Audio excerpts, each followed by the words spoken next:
الحمد لله وكفى وسلام على عباده الذين اصطفى أما بعد فأعوذ بالله من الشيطان الرجيم بسم الله الرحمن الرحيم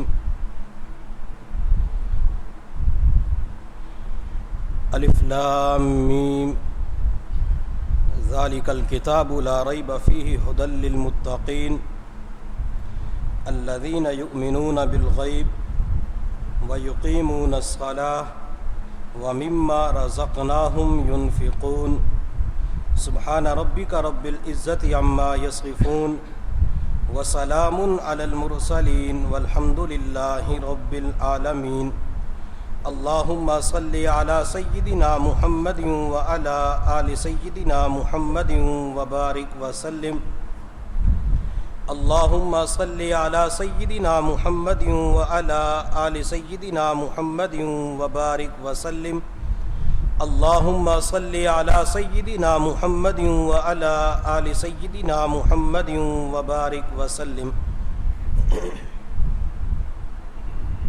اللہ رب العزت نے ہمیں زندگی گزارنے کا جو دستور عطا فرمایا ہے اسے ہم دین اسلام کہتے ہیں۔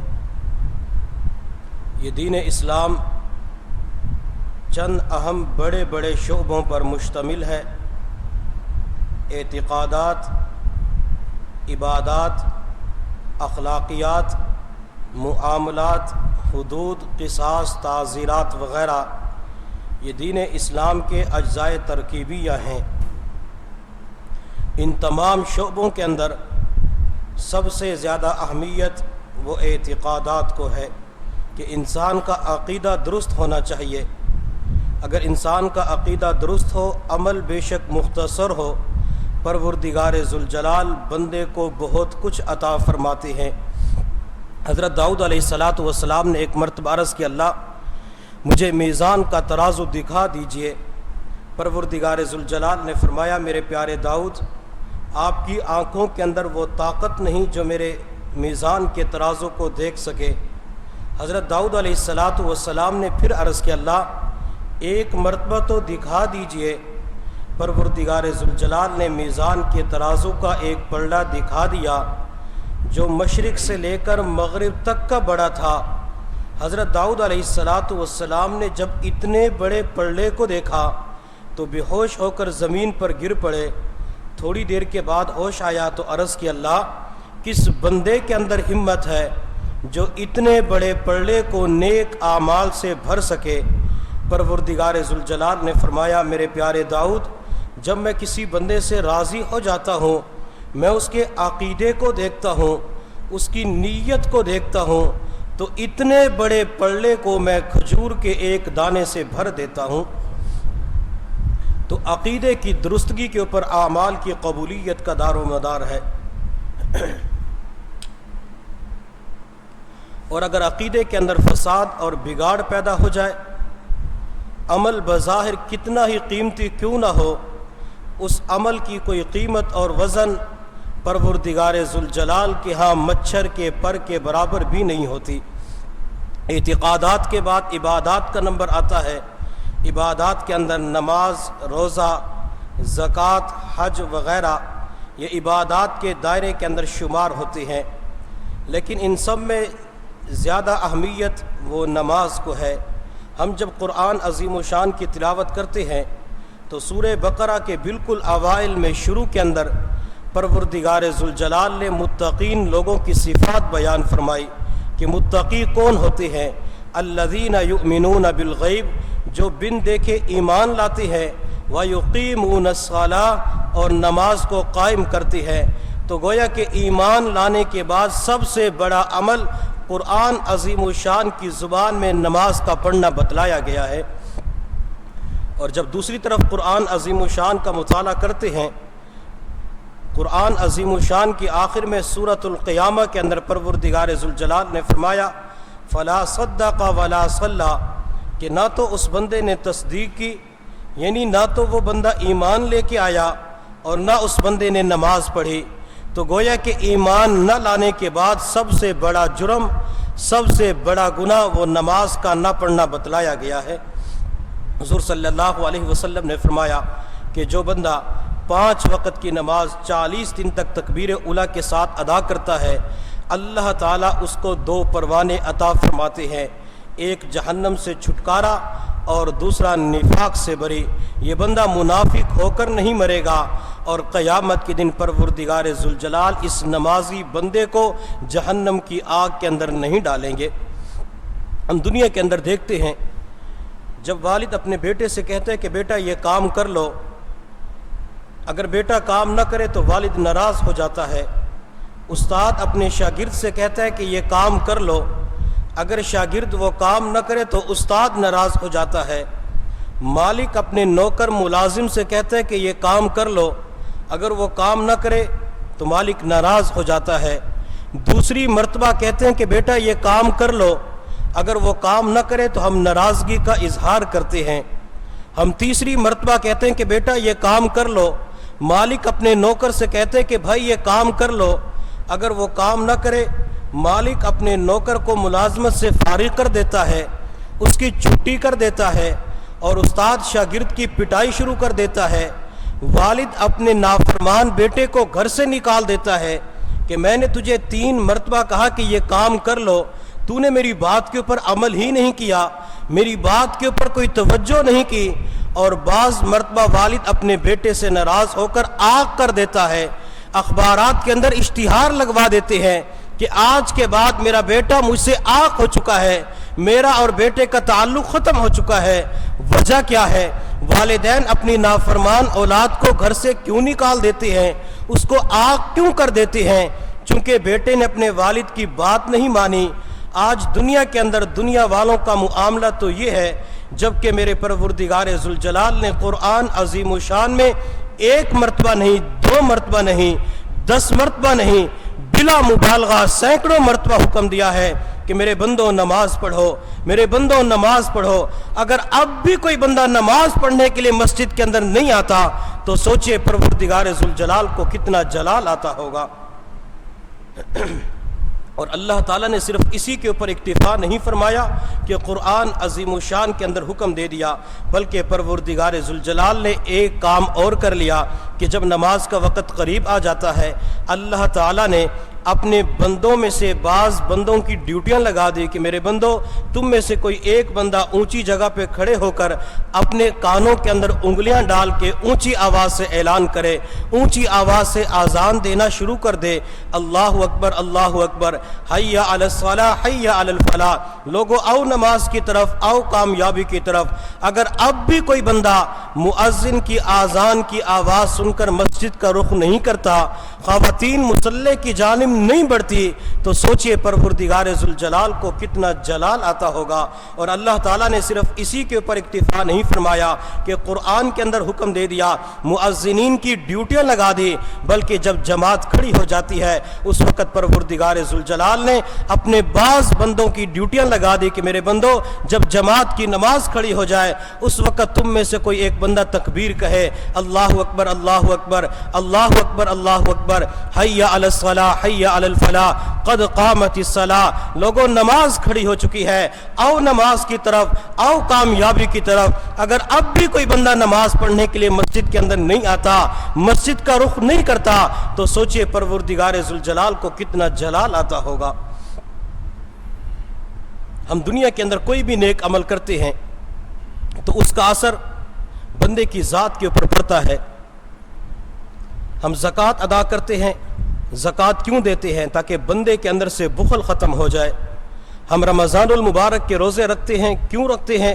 تاکہ اللہ تعالیٰ تقوی پیدا فرما دے۔ ہم حج کرنے کے لیے لاکھوں روپیہ خرچ کر کے جاتے ہیں، اپنے بیوی بچوں کو کام کاروبار کو چھوڑ کر جاتے ہیں۔ وجہ کیا ہوتی ہے؟ کہ اللہ رب العزت کی محبت جوش مارتی ہے، بندہ ہر چیز کو چھوڑ کر 2 چادریں پہن کر زبان کے اوپر ایک ہی تلبیہ پڑھتے ہوئے بیت اللہ کی طرف بڑھ رہا ہوتا ہے۔ یہ اللہ کی محبت جوش مارتی ہے، جبکہ نماز وہ واحد عمل ہے جس کا اثر بندے کی ذات کے اوپر پڑتا ہے، جس کا اثر پوری معیشت کے اوپر پڑتا ہے، جس کا اثر پورے معاشرے کے اوپر پڑتا ہے۔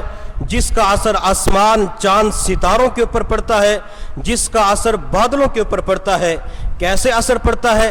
حضرت عیسیٰ علیہ السلام ایک مرتبہ سفر پہ تشریف لے جا رہے تھے، ایک بستی کے قریب سے گزرے، بستی والوں کو دیکھا کہ وہ خوش و خرم کی زندگی گزار رہے تھے۔ حضرت عیسیٰ علیہ السلام نے باغات کی طرف دیکھا، باغات پھلوں سے لدے ہوئے تھے، کھیتیاں سرسبز و شاداب تھی، جانور چراگاہوں کے اندر چر رہے تھے، بچے میدانوں کے اندر کھیل رہے تھے۔ حضرت عیسیٰ علیہ السلام بڑے خوش ہو گئے کہ اللہ تعالیٰ نے اپنی نعمتیں ان لوگوں کے اوپر تام کر رکھی ہے، رزق کے دروازے کھول رکھی ہے۔ حضرت عیسیٰ علیہ السلام آگے سفر پہ چلے گئے۔ چند عرصے کے بعد جب اس بستی کے قریب سے گزر ہوا، بستی کو دیکھا، بستی مکمل تباہ ہو چکی تھی، مکانات کھنڈرات کے اندر تبدیل ہو چکے تھے، منہدم ہو چکے تھے۔ باغات کی طرف دیکھا، باغات جل چکے تھے، کھیتیاں ویران ہو چکی تھی، جانور مر چکے تھے۔ حضرت عیسیٰ علیہ السلام نے اللہ کی طرف رجوع کر لیا، اللہ یہ کیا معاملہ؟ چند سال پہلے یہاں سے گزر ہوا، اس وقت بستی والے خوشیوں بھری زندگی گزار رہے تھے، آج تو بستی کی حالت تبدیل ہو چکی ہے۔ پروردگار ذوالجلال نے فرمایا، میرے پیارے عیسیٰ، جب آپ پہلی مرتبہ یہاں سے گزرے تھے اس وقت ان لوگوں کے اوپر میں نے رزق کے دروازے کھول دیے تھے، اب میں نے رزق ایک ایک کر کے واپس لے لیا، اپنی نعمتیں واپس لے لی۔ وجہ کیا تھی؟ پہلے یہ لوگ نمازوں کا اہتمام کیا کرتے تھے، پھر ان لوگوں نے نمازوں کے اندر سستی کرنا شروع کر دی۔ جب نمازوں کے اندر سستی کی، میں نے ایک ایک کر کے اپنی نعمت کو ان سے واپس لے لیا۔ تو نماز کا اثر پوری معیشت کے اوپر پڑتا ہے، پورے معاشرے کے اوپر اس نماز کا اثر پڑتا ہے۔ آسمان کے اوپر بادل چھائے ہوئے ہوتے ہیں، ہمیں بارش کی ضرورت ہوتی ہے، دعا مانگ رہے ہوتے ہیں لیکن دعا قبول نہیں ہوتی۔ شریعت ہمیں کیا کہتی ہے؟ شریعت ہمیں کہتی ہے کہ اپنے شہر سے نکلو، علاقے سے نکلو، گھر بار سے نکلو، بچوں کو ساتھ لے جاؤ، جانوروں کو ساتھ لے جاؤ، جنگل کی طرف چلے جاؤ، جنگل کے اندر جا کر 2 رکعت نماز نفل صلاۃ استسقاء ادا کرو۔ جب 2 نفل صلاۃ استسقاء ادا کرو گے، فائدہ کیا ہوگا؟ اس نماز کا اثر بادلوں کے اوپر پڑے گا، بادل اپنا پانی چھوڑ جائیں گے اور بارش برسنا شروع ہو جائے گی۔ بعض مرتبہ سورج گرہن ہو جاتا ہے، چاند گرہن ہو جاتا ہے۔ سائنس کہتی ہے کہ مختلف وجوہات کی وجہ سے سورج گرہن ہو جاتا ہے اور چاند گرہن ہو جاتا ہے، لیکن شریعت کیا کہتی ہے؟ شریعت ہمیں کہتی ہے کہ جب سورج گرہن ہو جائے، چاند گرہن ہو جائے، اس وقت تم 2 نفل صلاۃ کسوف کے پڑھو۔ اگر چاند گرہن ہو جائے تو 2 نفل صلاۃ خسوف کے پڑھو۔ اس نماز کا اثر سورج کے اوپر پڑے گا، چاند کے اوپر پڑے گا۔ نماز کی وجہ سے پروردگار ذوالجلال سورج اور چاند کو گرہن سے نجات عطا فرما دیں گے۔ کام کاروبار کے اندر برکت نہیں ہوتی، اللہ تعالیٰ سے دعا مانگتے ہیں، دعا قبول نہیں ہوتی، لیکن شریعت ہمیں کیا کہتی ہے؟ حضور صلی اللہ علیہ وسلم نے فرمایا کہ جب بھی تمہیں کسی چیز کی ضرورت پیش آ جائے، اللہ تعالیٰ سے وہ چیز مانگنی ہو، 2 رکعت نماز نفل صلاۃ حاجت کے پڑھ لیا کرو، پھر اس کے بعد اللہ تعالیٰ سے دعا مانگو۔ 2 نفل صلاۃ حاجت پڑھنے کے بعد جو بھی دعا مانگو گے، پروردگار ذوالجلال تمہاری ہر دعا کو قبول فرما لیں گے۔ صحابہ کرام کی زندگیوں کے اندر ہمیں یہی چیز تو نظر آتی ہے کہ جب صحابہ کرام کو کوئی مشکل پیش آتی تھی تو مسجد کے اندر چلے جاتے، 2 نفل ادا کرتے، پھر اللہ تعالیٰ سے دعا مانگتے، اللہ تعالیٰ ان کی پریشانی کو دور فرما دیا کرتے تھے۔ ایک صحابی رضی اللہ تعالیٰ عنہ گھر کے اندر داخل ہوئے، اپنی اہلیہ سے فرمایا کہ گھر کے اندر کھانے پینے کا سامان رکھا ہوا ہے، جواب ملا کوئی چیز بھی موجود نہیں۔ صحابی مسجد کے اندر تشریف لے گئے، 2 نفل ادا کیے، 2 نفل ادا کرنے کے بعد پھر گھر تشریف لے گئے، اپنی اہلیہ سے پوچھا کیا گھر کے اندر کھانے کی کوئی چیز موجود ہے؟ جواب ملا کچھ بھی موجود نہیں۔ صحابی رضی اللہ تعالی عنہ دوبارہ مسجد کے اندر تشریف لے گئے، 2 نفل یا 4 نوافل ادا کر لیے، نوافل ادا کرنے کے بعد گھر تشریف لے گئے، اپنی اہلیہ سے فرمایا کیا کہیں سے کھانے پینے کا سامان آیا ہے؟ جواب ملا نہیں آیا۔ صحابی پھر مسجد کی طرف چلے گئے، 2 نفل صلاۃ حاجت کے پڑھ کر اللہ سے دعا مانگی۔ جب نفل پڑھ کر گھر کے اندر تشریف لے گئے. اہلیہ سے پھر پوچھا کیا گھر کے اندر کھانے کی کوئی چیز آئی ہے؟ جواب ملا جی ہاں کہیں سے آپ کے لیے ہدیہ آیا ہے. تو اہلیہ نے پوچھ لیا کہ پہلی مرتبہ آپ گھر کے اندر آئے, آپ نے مجھ سے پوچھا, میں نے جواب دیا گھر کے اندر کوئی چیز موجود نہیں, آپ کہاں تشریف لے گئے تھے؟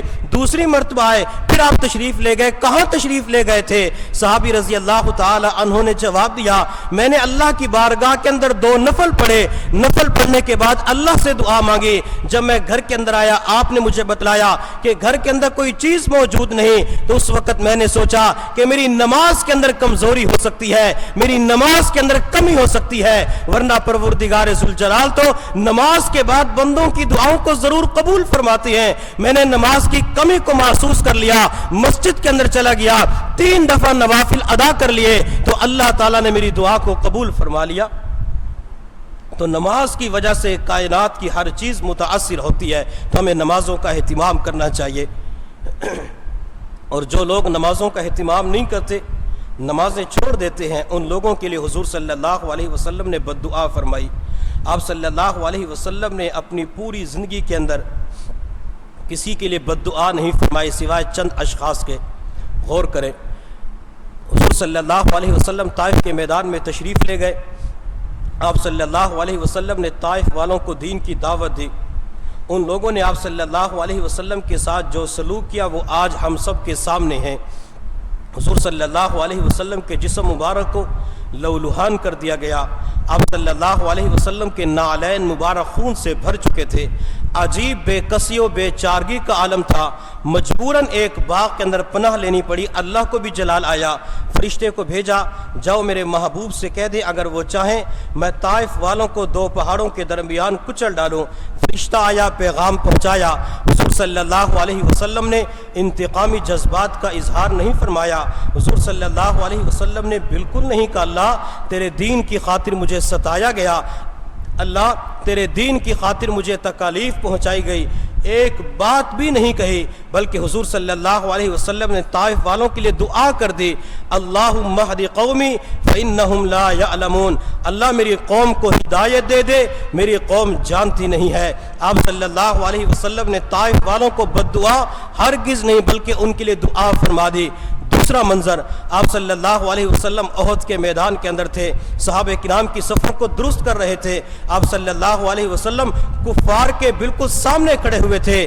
ایک بدبخت کافر نے پتھر سے وار کر لیا. پتھر میرے محبوب صلی اللہ علیہ وسلم کی پیشانی مبارک کے اوپر لگا. آپ کی پیشانی مبارک سے خون کا فوارہ پھوٹ پڑا, آپ کی پیشانی سے خون جاری ہو گیا. ایک بدبخت آگے بڑھا, اس نے تلوار سے وار کر لیا, زرہ کی کڑی رخسار مبارک کے اندر گھس گئی. آپ صلی اللہ علیہ وسلم کے دندان مبارک شہید ہو گئے. آپ صلی اللہ علیہ وسلم نے احد کے اندر کافروں کو بد دعا ہرگز نہیں دی جن کی تعداد 3000 کے قریب تھی, بلکہ آپ صلی اللہ علیہ وسلم صرف اتنی ارشاد فرمائی کیف یفلح قوم شجوا وجہ نبیہم صلی اللہ علیہ وسلم, وہ قوم کیسے کامیاب ہو سکتی ہے جس قوم نے اپنے نبی کا چہرہ خون آلود کر دیا. 2 منظر ہو گئے, طائف والوں کو بد دعا نہیں دی, احد والوں کو بد دعا نہیں دی. غزوہ خندق کا موقع ہے. آپ صلی اللہ علیہ وسلم کو پتہ چلا کہ کفار آس پاس کے قبائل کے ساتھ مل کر ایک بہت بڑا لشکر تیار کر چکے ہیں اور مدینہ منورہ کے اوپر حملہ کرنے کا ارادہ رکھتے ہیں, اور مکہ مکرمہ سے یہ قافلہ روانہ ہو چکا ہے. اب مدینہ منورہ کی حفاظت کا معاملہ تھا. حضور صلی اللہ علیہ وسلم نے صحابہ کرام کو جمع فرمایا, ان سے مشورہ لیا. حضرت سلمان فارسی رضی اللہ تعالی عنہ نے مشورہ دیا اللہ کے نبی مدینہ کے 3 اطراف میں خندقیں کھودی جائے کہ خندق گہری اتنی ہو کوئی بندہ اتر کے چڑھ نہ سکے, اور چوڑی اتنی ہو, اس کا عرض اتنا ہو کہ گھوڑا چھلانگ لگا کے پار نہ ہو سکے. آپ صلی اللہ علیہ وسلم نے مدینہ کے 3 اطراف میں خندق کھودنے کا فیصلہ کر دیا. سردیوں کا موسم تھا, ٹھنڈی یخ ہوا چل رہی تھی. صحابہ کرام کے پاس پورا جسم ڈھانپنے کے لیے, پورا تن ڈھانپنے کے لیے پورا کپڑا بھی میسر نہیں تھا۔ حضور صلی اللہ علیہ وسلم خود بنفس نفیس اس کھدائی کے اندر حصہ لے رہے تھے۔ ایک صحابی رضی اللہ تعالی عنہ آپ صلی اللہ علیہ وسلم کی خدمت میں حاضر ہوئے۔ آپ صلی اللہ علیہ وسلم کی خدمت میں عرض کہ اللہ کے نبی، مجھے اتنی بھوک لگی ہوئی ہے، کھانے کی کوئی چیز میرے پاس موجود نہیں، میں نے شدید بھوک کی حالت میں اپنے پیٹ کے اوپر ایک پتھر باندھا ہوا ہے۔ جب حضور صلی اللہ علیہ وسلم نے سنا، آپ صلی اللہ علیہ وسلم برداشت نہ کر سکے، آپ صلی اللہ علیہ وسلم نے اپنے پیٹ مبارک سے چادر ہٹائی۔ آپ نے فرمایا میرے صحابی، تو نے شدید بھوک کی وجہ سے ایک پتھر باندھا ہوا ہے، اور جب کہ مجھے اتنی بھوک لگی ہوئی ہے، بھوک نے مجھے اتنا ستایا ہوا ہے، میں نے اپنے پیٹ کے اوپر 2 پتھر باندھے ہوئے ہیں۔ آپ صلی اللہ علیہ وسلم کو یہ سب کچھ گوارا تھا، بھوکا پیاسا رہنا گوارا تھا۔ آپ صلی اللہ علیہ وسلم اس صحابی کے ساتھ گفتگو کر رہے تھے کہ دشمنوں نے تیروں کی بوچھاڑ شروع کر دی، تیر برس رہے تھے، حتیٰ کہ ایک وقت ایسا بھی آیا، اس ایمرجنسی حالت کے اندر آپ صلی اللہ علیہ وسلم کی عصر کی نماز قضا ہو گئی، سورج غروب ہو گیا۔ آپ صلی اللہ علیہ وسلم نے آسمان کی طرف دیکھا، سورج غروب ہو چکا ہے۔ آپ جلال میں آ گئے، ان کافروں کے لیے بد دعا فرما دی، ملأ اللہ بیوتہم وقبورہم او اجوافہم نارا حبسون عن الصلاۃ۔ اے اللہ، ان کفار کے گھروں کو آگ سے بھر دے، ان کے پیٹوں کو آگ سے بھر دے، ان کی قبروں کو آگ سے بھر دے، ان لوگوں نے ہمیں نماز نہیں پڑھنے دی۔ حضور صلی اللہ علیہ وسلم کا جلال دیکھیے، آپ کی بد دعا دیکھیے، اللہ ان کے پیٹوں کو، ان کی قبروں کو آگ سے بھر دے، ان لوگوں نے ہمیں نماز نہیں پڑھنے دی۔ حضور صلی اللہ علیہ وسلم کی خدمت کے اندر ہم عرض کرتے اللہ کے نبی، طائف کے میدان کے اندر آپ کا پاکیزہ مقدس خون بہایا گیا، لیکن آپ نے طائف والوں کو بد دعا نہیں دی۔ احد کے میدان کے اندر آپ کے دندان مبارک شہید کیے گئے، پیشانی مبارک خون آلود ہو گئی، آپ نے احد والوں کو بد دعا نہیں دی۔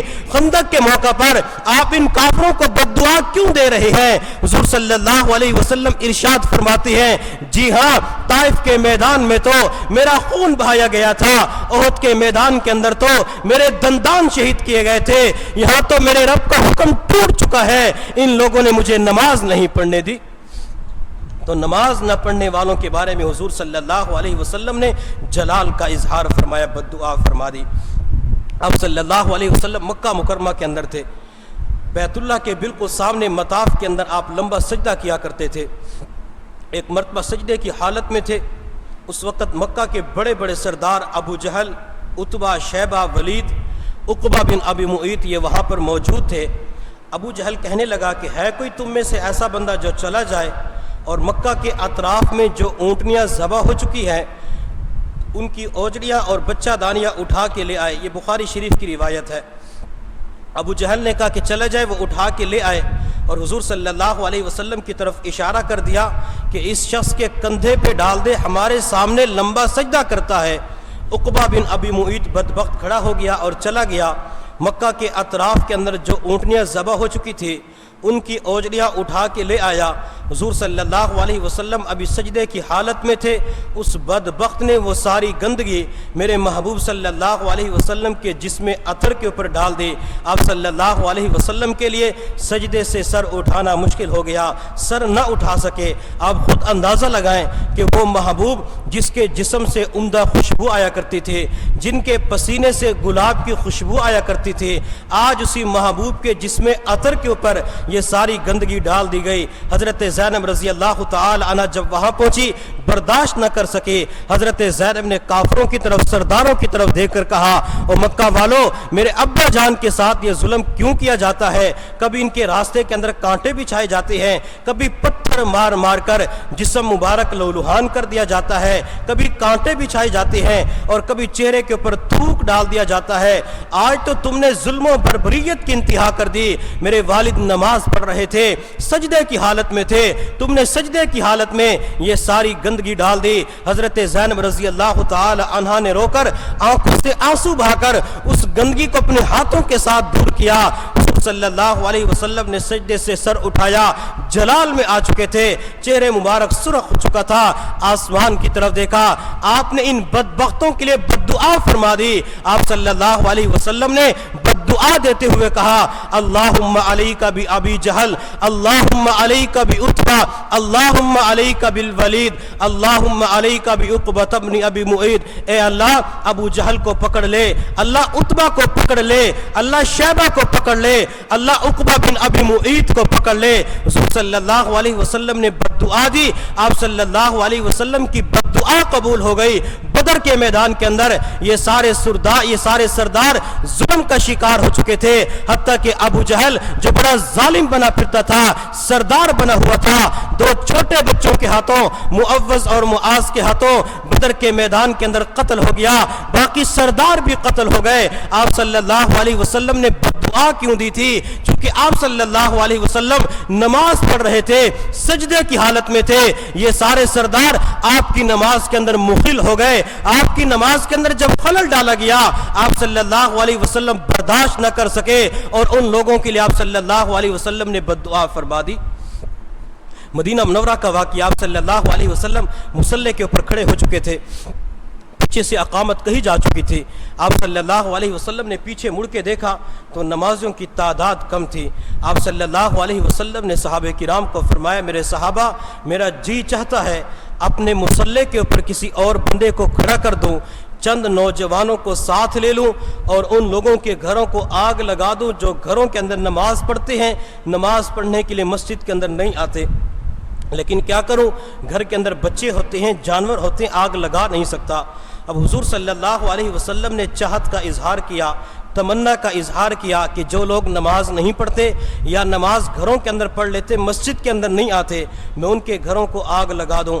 میرے ایک استاد فرمایا کرتے تھے کہ حضور صلی اللہ علیہ وسلم نے اس دنیا کے اندر جس چاہت کا تمنا کا اظہار کیا، پروردگار ذوالجلال نے محبوب صلی اللہ علیہ وسلم کی اس چاہت کو پورا کر دیا۔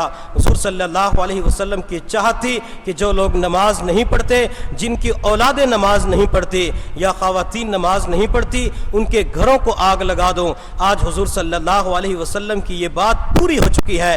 آج جو لوگ نمازوں کا اہتمام نہیں کرتے یا بالغ اولاد نماز کا اہتمام نہیں کرتے یا خواتین مصلی کی جانب نہیں بڑھتی، وضو کر کے اللہ کے سامنے کھڑے ہو کر نماز ادا نہیں کرتی، آج ان کے گھروں کو آگ لگ چکی ہے۔ یہ اور بات ہے کہ ہمیں اس آگ کا دھواں نظر نہیں آتا، اس آگ کی چنگاریاں نظر نہیں آتی، سارے گھر والے اس آگ کے اندر جھلس رہے ہیں۔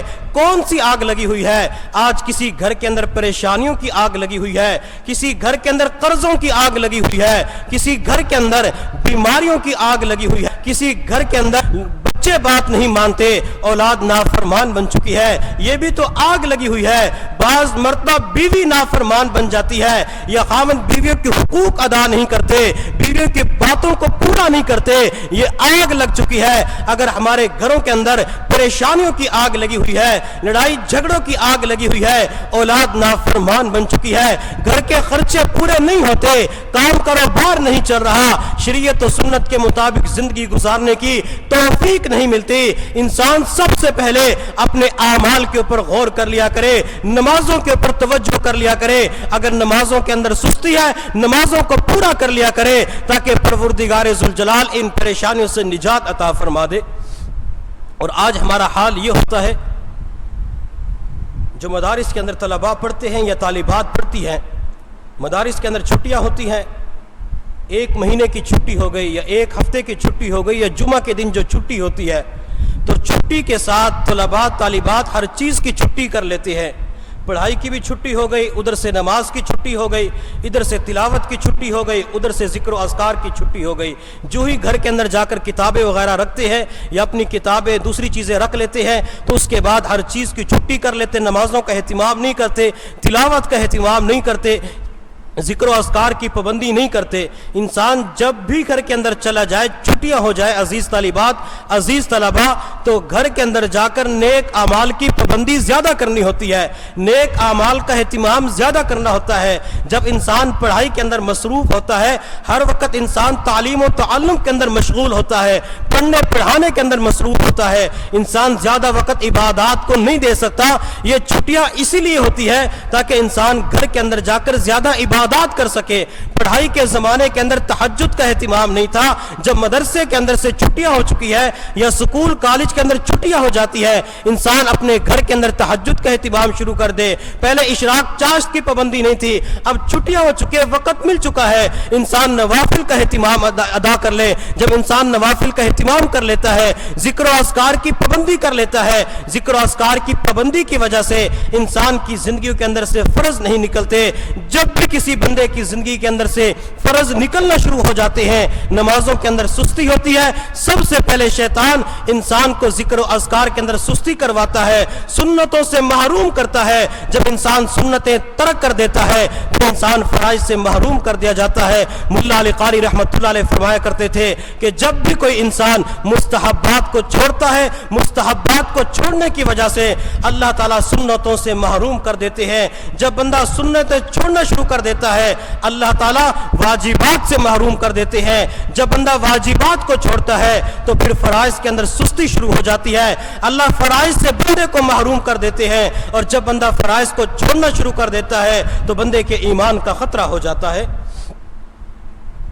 میرے پیر و مرشد حضرت مولانا پیر ذوالفقار احمد نقشبندی مجدد دامت برکاتہ العالیہ اپنے مریدین متوسلین سالکین حضرات کو نصیحت فرماتے ہیں، نصیحت وصیت کے رنگ میں فرماتے ہیں کہ اگر تم گناہ نہیں چھوڑ سکتے تو کوئی بات نہیں، اگر کوئی شرابی بندہ شراب نہیں چھوڑ سکتا کوئی بات نہیں، زانی زنا نہیں چھوڑ سکتا کوئی بات نہیں، گناہوں کی زندگی نہیں چھوڑ سکتے تو کوئی بات نہیں، لیکن ایک عمل روزانہ کیا کرو۔ پھر خود ہی فرمایا کہ 5 وقت کی نماز کا اہتمام ضرور کیا کرو، چونکہ جب بندہ فجر کی نماز پڑھ کے چلا جاتا ہے، فجر کی نماز سے لے کر ظہر کی نماز تک تقریباً 7-8 گھنٹے بندہ غفلت کے اندر گزار لیتا ہے، بندے سے گناہ ہو جاتے ہیں، نافرمانیاں ہو جاتی ہے۔ جب مسجد کے میناروں سے اذان کی آواز بلند ہوتی ہے، جب اللہ کے نام کی صدا بندے کے کانوں کے اندر پڑتی ہے، بندہ گھر بار کو چھوڑ کے مصروفیات کو ترک کر کے مسجد کا رخ کر لیتا ہے۔ جب بندہ مسجد کے دروازے پر پہنچتا ہے، اس وقت بندہ زبان سے کہہ رہا ہوتا ہے، اے اللہ تیرا گناہگار بندہ ایک مرتبہ پھر تیرے دروازے کے اوپر پہنچ چکا ہے۔ پھر یہ بندہ آ کر ظہر کی نماز ادا کر لیتا ہے۔ فجر کی نماز سے لے کر ظہر کی نماز تک جتنے گناہ ہو چکے ہوتے ہیں، اللہ تعالیٰ ظہر کی نماز کی وجہ سے سارے گناہوں کو معاف فرما دیتے ہیں۔ بندہ ظہر کی نماز پڑھ کے چلا جاتا ہے، پھر 2-2.5-3 گھنٹے غفلت کے اندر گزار لیتا ہے، گناہوں کے اندر گزار لیتا ہے، غفلت کی زندگی گزارنا شروع کر دیتا ہے۔ عصر کی اذان کی آواز سن کر مسجد کا رخ کرتا ہے، جب مسجد کے دروازے پہ پہنچتا ہے اس وقت دل سے کہہ رہا ہوتا ہے، اے اللہ ایک مرتبہ پھر آپ کا گناہگار بندہ آپ کے دروازے پر پہنچ چکا ہے۔ بندہ عصر کی نماز ادا کر لیتا ہے، ظہر کی نماز سے لے کر عصر کی نماز جتنے گناہ ہوتے ہیں اللہ ان گناہوں کو معاف فرما دیتے ہیں۔ پھر یہ بندہ واپس چلا جاتا ہے، حتیٰ کہ یہ بندہ اسی طرح نمازوں کا اہتمام کرتا ہے۔ پروردگار ذوالجلال فرشتوں کو فرماتے ہیں، میرے فرشتوں میرے اس بندے کو دیکھو، یہ بندہ میرے در کے ساتھ چمٹا ہوا ہے، نہ تو یہ گناہوں کا سلسلہ چھوڑتا ہے نہ میرے در کو چھوڑتا ہے، گناہ بھی کر رہا ہے، میرے در کے ساتھ بھی چمٹا ہوا ہے۔ فرشتوں تم گواہ ہو جاؤ، میں نے اس بندے کو اپنے مقبول بندوں کی صف میں شامل فرما لیا۔ تو نمازوں کے اندر سستی نہیں کرنی چاہیے، نمازوں کا اہتمام کرنا چاہیے۔ ایک اللہ والے فرمایا کرتے تھے کہ کائنات کی تمام مخلوقات اللہ رب العزت کا شکر ادا کرتی ہے۔ اللہ تیرا شکر ہے، انسان اللہ کا شکر ادا کرتا ہے۔ اللہ تیرا شکر ہے تو نے مجھے انسان بنایا لیکن جانور نہیں بنایا۔ جانوروں میں سے گھوڑا روزانہ اللہ کا شکر ادا کرتا ہے۔ اللہ تیرا شکر ہے تو نے مجھے گھوڑا بنایا، گدھا نہیں بنایا، اور گدھا روزانہ اللہ تعالیٰ کا شکر ادا کرتا ہے۔ اللہ تیرا شکر ہے تو نے مجھے گدھا بنایا، کتا نہیں بنایا، اور کتا روزانہ اللہ تعالیٰ کا شکر ادا کرتا ہے۔ اللہ تیرا شکر ہے تو نے مجھے کتا بنایا، خنزیر نہیں بنایا، اور خنزیر روزانہ اللہ تعالیٰ کا شکر ادا کرتا ہے۔ اللہ تیرا شکر ہے تو نے مجھے خنزیر بنایا لیکن بے نمازی انسان نہیں بنایا۔ انسان اپنے گریبان کے اندر جھانک کر دیکھے، انسان اشرف المخلوقات ہے، انسان کو اللہ تعالیٰ نے تمام مخلوقات کے اوپر فضیلت بخشی ہے، عزت دی ہے۔ یہ کائنات کی دوسری مخلوقات اس بے نمازی بندے کو کس نگاہ سے دیکھتی ہے، وہ سور، وہ خنزیر، اس کا گوشت کھانا حرام ہے، وہ بھی خوش ہو رہا ہوتا ہے، اللہ تیرا شکر ہے تو نے مجھے خنزیر بنا دیا لیکن بے نمازی انسان نہیں بنایا۔ تو نمازوں کا اہتمام کرنا چاہیے، نمازوں کے اندر سستی نہ کیا کریں۔ اللہ تعالی ہم سب کو نمازوں کا اہتمام کرنے کی توفیق نصیب فرمائے۔ بعض مرتبہ خواتین بیچاری پریشان ہو جاتی ہے، مختلف قسم کے مسائل کا شکار ہو جاتی ہیں، مرد حضرات بھی شکار ہو جاتے ہیں۔ پھر یہ کیا کرتے ہیں، جب پریشان ہوتے ہیں تو مختلف قسم کے عاملین کے پاس چلے جاتے ہیں، ان عاملین سے جا کر کہتے ہیں، کوئی بنگالی بابا کے پاس چلا جاتا ہے، کوئی کسی پروفیسر کے پاس چلا جاتا ہے، جی حساب کر کے بتلائیے، میری طبیعت خراب رہتی ہے، کام کاروبار نہیں چل رہا، گھر کے خرچے پورے نہیں ہو رہے، وجہ کیا ہے؟ تو یہ بنگالی بابا، یہ پروفیسر، یہ عاملین لوگ غلط قسم کی بیانی کر کے اور غلط قسم کے حساب کر کے، غلط قسم کے موکلات کو حاضر کر کے اس کو بتلاتے ہیں کہ آپ کے اوپر تو فلاں قسم کے جادو کے اثرات ہیں، آپ کے اوپر تو کسی نے کالا جادو کروا دیا، کالا علم ہو چکا ہے، آپ کے اوپر سخت قسم کے جنات کا اثر ہے۔ اچھا کس نے کروایا؟ جو آپ فلاں رشتہ دار ہیں انہوں نے کروا دیا۔ اچھا ان کا نام کیا ہے؟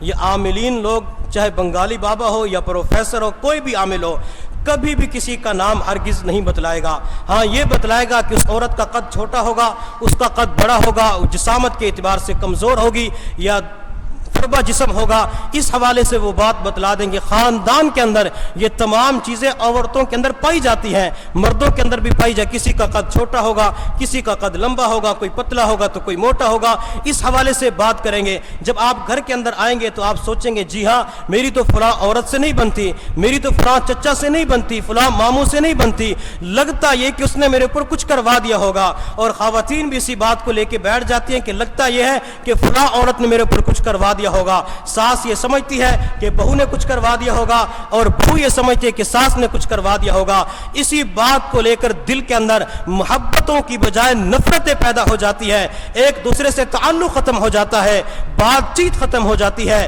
ایک دوسرے کی شکل دیکھنا گوارا نہیں کرتے، ایک دوسرے کو سلام کرنا گوارا نہیں کرتے۔ حضور صلی اللہ علیہ وسلم کی تعلیمات کیا ہے؟ آپ صلی اللہ علیہ وسلم نے فرمایا کہ جو بندہ فجر کی نماز نہیں پڑھتا، فجر کی نماز قضا ہو جاتی ہے، سورج طلوع ہو جاتا ہے، شیطان اس بندے کے کان میں آ کر پیشاب کر دیتا ہے۔ جب شیطان بندے کے کان میں آ کر پیشاب کرتا ہے، شیطان کا پیشاب سیدھا بندے کے دماغ تک پہنچتا ہے، بندہ پریشان ہو جاتا ہے، پھر خواتین کو دورے پڑ جاتے ہیں، خواتین کو چکر آنا شروع ہو جاتی ہیں۔ میری بہن، میری ماں، میری بیٹی جو دور بیٹھی آواز سن رہی ہے، کبھی بھی عاملین کے پاس نہ جایا کرے، اپنی نمازوں کے اوپر غور کر لیا کریں، کیا میں فجر کی نماز کا اہتمام کرتی ہوں یا نہیں کرتی؟ اگر آپ فجر کی نماز کا اہتمام نہیں کرتی تو اسی وجہ سے آپ کے اوپر پریشانی آتی ہے، مختلف قسم کے مسائل کا شکار ہو جاتی ہے۔ نمازوں کا اہتمام کرنا شروع کر دے، اللہ تعالیٰ نمازوں کی بدولت آپ کی تمام پریشانیوں کو ختم فرما دیں گے۔ اللہ تعالیٰ ہم سب کو سمجھنے اور عمل کرنے کی توفیق نصیب فرمائے۔ وآخر دعوانا ان الحمد للہ رب العالمین۔